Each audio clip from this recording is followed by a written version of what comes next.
Hi, I'm Kelly Grimes, and today my friend Dell and I are going to show you how to put on a Western saddle.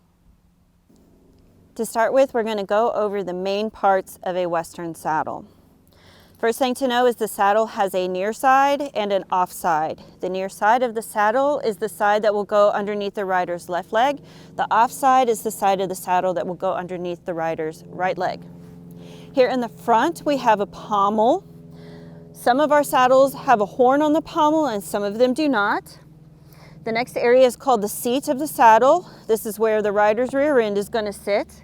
At the back, we have the cantle of the saddle. Up here, this opening underneath the pommel is called the gullet of the saddle. Underneath the rider's leg, we have the saddle jockeys. This area back here is called the saddle skirt. The top part of the stirrups is called the fender, and the place where the foot goes is the actual stirrup. To hold the saddle on, the saddle has these metal rings on both sides that are called the rigging. Attached to the rigging on the offside are the offside billets. On the near side, we have a latigo. Now the offside billet and latigo attach to the girth or cinch, which is this piece here. The more simple buckle will attach to the offside billet. And the side that has the two rollers is where we will tie our latigo to hold it on. Sometimes our saddles need a little bit extra support on some of our rounder horses to keep them in the middle. So we will use what's called a breast collar on the saddle. We have both English and Western style breast collars in the tack room. The Western style are Y-shaped, and the English have an extra strap up here at the top that makes them more of a triangle. So if you have a Western saddle and need a breast collar, you will look for one that is just the simple Y. The first item we need to get is our Western saddle pad. The Western saddle pads are larger and thicker than the English saddle pads. They are stored folded in half in the tack room, and the fold is going to run along the horse's spine. To find the front of the saddle pad, Western saddle pads always have a little leather protective piece, and it will always start towards the front of the saddle. So you'll just kind of see to which end this leather piece seems closer, and that's going to be the front. Some of the saddle pads have these air holes, and they just allow air to get into the horse's spine. So I'm going to orientate my saddle pad, my left hand at the front of the pad, my right hand at the rear.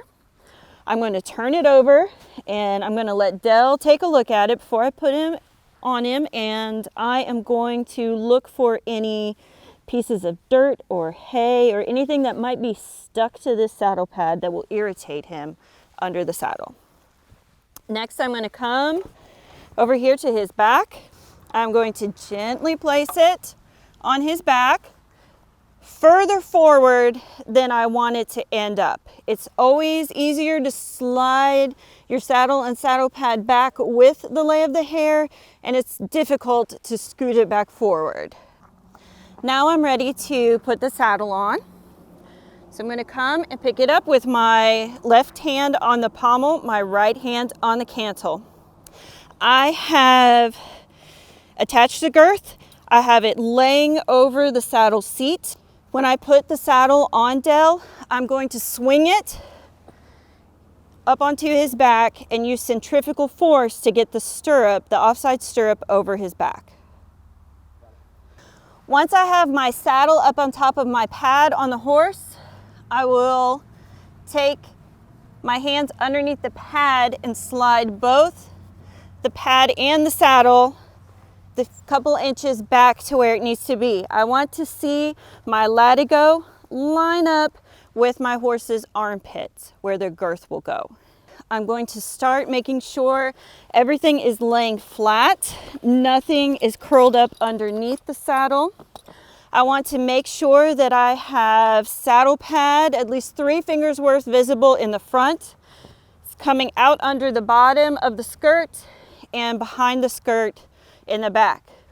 The next thing I will do is come to the front of the saddle pad. Next, I'm going to bring the front of the saddle pad up into the pommel of the saddle.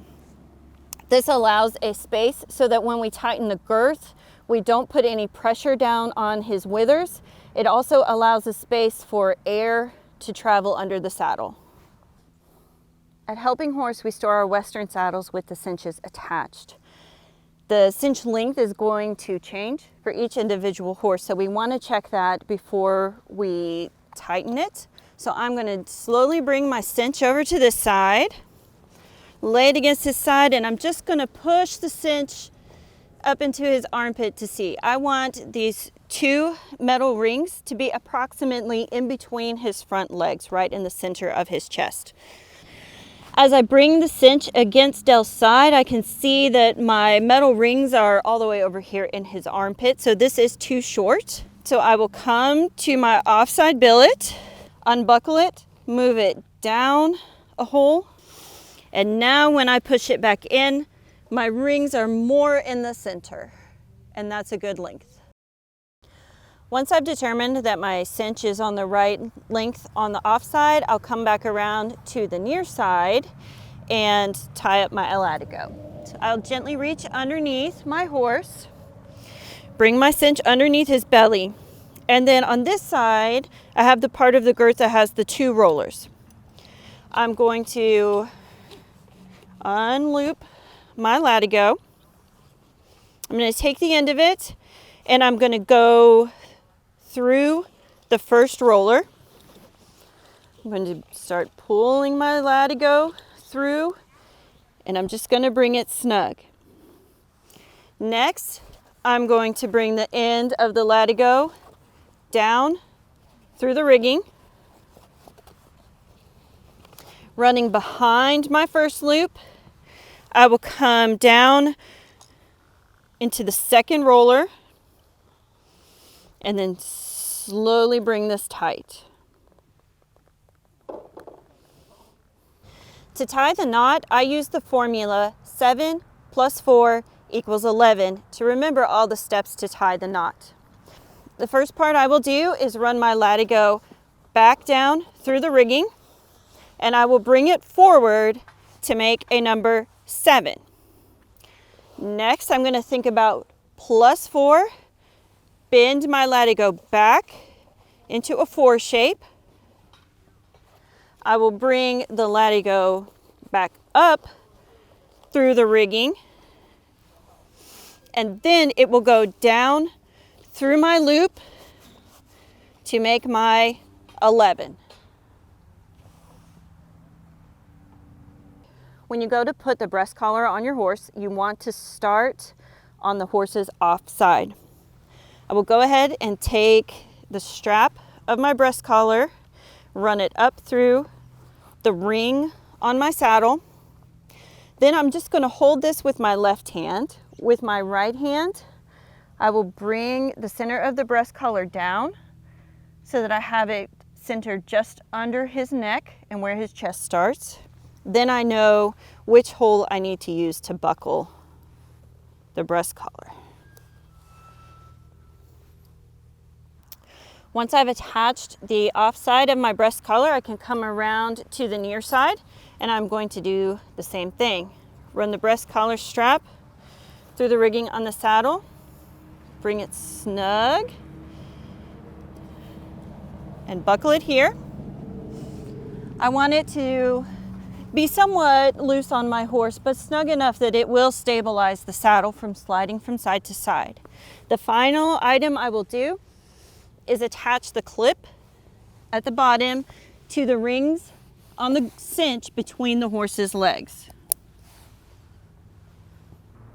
At this point in time, I have the saddle and breast collar on Dell and he is ready to go in for lessons.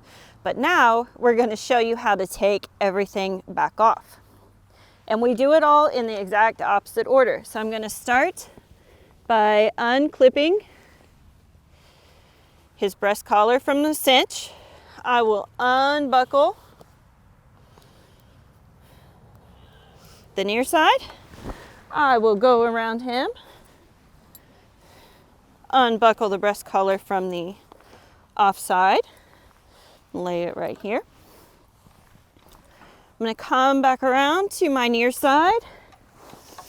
I'm going to untie my knot. I'm going to start pulling the latigo out, slowly releasing my cinch down. I like to fold my latigo back up on itself for storage, so I just bring it towards me, bring the rest of it back behind, and loop it under. Storing the latigo like this makes it very easy to put the saddle back on the horse, because all I have to do is pull on the bottom to let it go. So I pull it out, reach underneath, bring it around. Have this sword. I'm going to go back to my offside, where I am either just going to lay the cinch over the seat of the saddle or attach it to the cinch keeper, which is a little flap right here. I will come back to the near side, put my left hand under the front of his saddle pad, my right hand under the back of the saddle pad, and very gently pull the saddle off. Come under my cross ties and take it back over to my stand. And now he is ready for his last brushing before he goes back to the pasture. Thanks for watching our video. If you have any questions, feel free to ask your instructor.